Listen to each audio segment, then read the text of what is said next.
السلام عليكم. النهاردة إن شاء الله هعمل معاكم العجة، ودي أكلة مصرية من أكلات الزمن الجميل. طريقتها سهلة وسريعة وطعمها في منتهى الجمال، ما بيختلفش عليها اتنين. ممكن نعملها للفطار، للغدا، للعشاء. مناسبة جدا لجو الصيف واقتصادية. يلا بينا نسمي الله ونشوف المكونات وطريقة التحضير. بسم الله.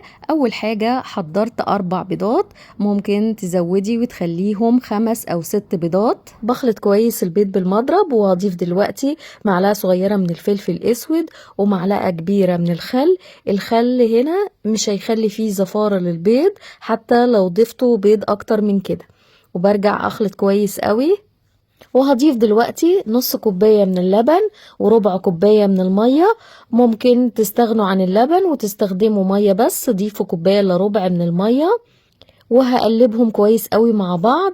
وهضيف دلوقتي التوابل. بحط دلوقتي كمية الملح المناسبة، وهضيف بالمعلقة الصغيرة بتاعة التوابل كمون وكزبرة ناشفة وبابريكا وبهارات لحمة، بتدي طعم حلو قوي للعجة، جربوها يعجبكم طعمها. وممكن تضيفوا شطة لو حابين. وبخلط كل المكونات ديت مع بعض كويس كده بالمضرب. وبضيف الخضار المتقطع، فلفل اخضر وطماطمايه جامده متقطعه صغير وبصلتين كبار. البصل هو اللي بيدي الطعم اللذيذ المسكر للعجه. وجزره مبشوره و4 فصوص ثوم متقطعين صغير. وبضيف حزمه كامله من البقدونس ونص حزمه كزبره وكام عود من الشبت. ضيفوا كمية الخضرة اللي بتفضلوها، ممكن تستغنوا عن اي نوع لو مش بتحبوه. وهقلب كل المكونات ديت واخلطها كويس بالمكونات السايلة. وهضيف معلقتين كبار من الزيت، انا كنت نسيت احطهم بالاول مع المكونات السايلة، مفيش مشكلة، هحطهم دلوقتي.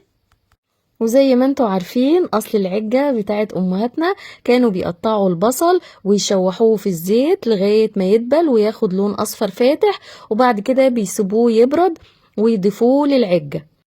انا كنت بعمل كده الاول، بس بعدين بقيت بقطع البصل واضيفه لبقية الخضار، بيديني نفس طعم العجة المتعودين عليها وكمان اخف واسرع. وضفت دلوقتي 5 معالق كبار من الدقيق، بقلبهم مع باقي المكونات.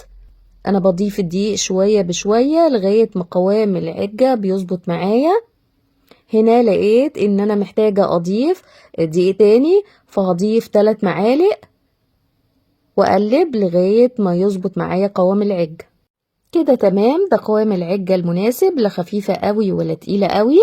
واخر حاجة بضيفها نص معلقة صغيرة من البيكربونات اللي بنحطها على عجينة الطعمية. فايدته بيحافظ على لون الخضرة ما تسودش، وكمان بيدي هشاشة للعجة. وهنا حضرت صينية مناسبة لكمية العجة اللي عملتها، وحطيت فيها معلقة كبيرة من الزيت. وسخنت الصينية بالزيت الأول على النار قبل ما احط فيها العجة.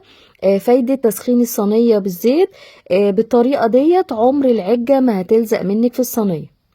وسخنت الفرن كويس قوي لمدة 10 دقايق. وهدخل دلوقتي الصينية فيه، بتاخد من 25 ل 30 دقيقة وبتكون استوت. اول ما بتلاقيها احمرت من الجوانب وفصلت من الصينية، بتشغلي لها الشواية مدة دقيقتين 3، بتاخد اللون الجميل ده. ريحتها ما شاء الله جميلة جدا وطعمها اجمل، بجد تحفة. تنفع للفطار، للغدا، للعشاء، خفيفة ولذيذة جدا، هتعجبكم. بيتقدم جنبها بطاطس محمرة، طبق كبير من السلطة الخضراء مخلل. ممكن كمان تعملوا جنبها مكرونة بالصلصة، بس هي الأصل فيها بتتاكل بالعيش مع السلطة. تحفة بجد، آخر جمال، وبألف هنا وشفا مقدما. وبكده أكون وصلت لنهاية الفيديو، أتمنى يعجبكم. أسيبكم في رعاية الله، والسلام عليكم ورحمة الله وبركاته.